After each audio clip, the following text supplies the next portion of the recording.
நாகை மாவட்டம் கீழையூர் காத்தாயி அம்மனின் அருள் அடியவர்கள் அனைவருக்கும் வணக்கம். இன்றும் என்றும் உங்களுக்கு மகிழ்வான செய்திகள் தொடர நெஞ்சம் நிறைந்த வாழ்த்துகள்.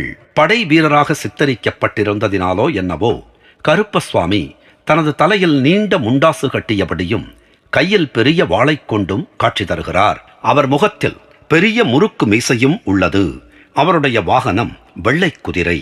ஏனென்றால் அவர் தேவலோக அஸ்வாரூட தேவியின் கணங்களில் ஒன்றானவர் என கருதப்படுவதனால் மற்ற குதிரைகளில் இருந்து மாறுபட்ட குதிரையை உபயோகப்படுத்துவதான ஐதீகம் உள்ளது.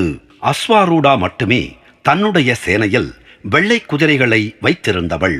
சீதா பிராட்டியும் பார்வதியின் அவதாரங்களில் ஒன்றான லக்ஷ்மி தேவியின் அவதாரம் என்பதனால் கருப்ப சுவாமியையும் தேவகணமாக கிராம மக்கள் கருதியதில் வியப்பில்லை.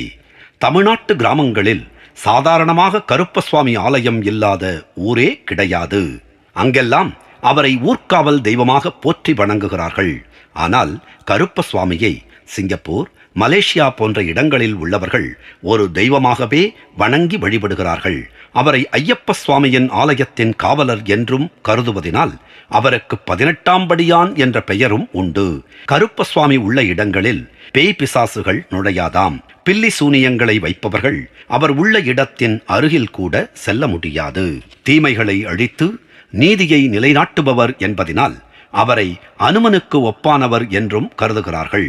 அவரை அனுமாருடன் ஒப்பிடுவதின் காரணம் அனுமாரைப் போலவே அவரும் ராமபிரானுக்கு அடிமையாக இருந்தவர், ராமபிரானினால் படைக்கப்பட்டவர் என்பதினால்தான் கருப்பசுவாமிக்கு மந்திர உச்சாடனை செய்தும் அவரை பிரார்த்திக்கின்றார்கள். நாகை மாவட்டம் கீழையூர் காத்தாயி அம்மன் நம்மை காத்து அருளுவாள். நன்றி, வணக்கம்.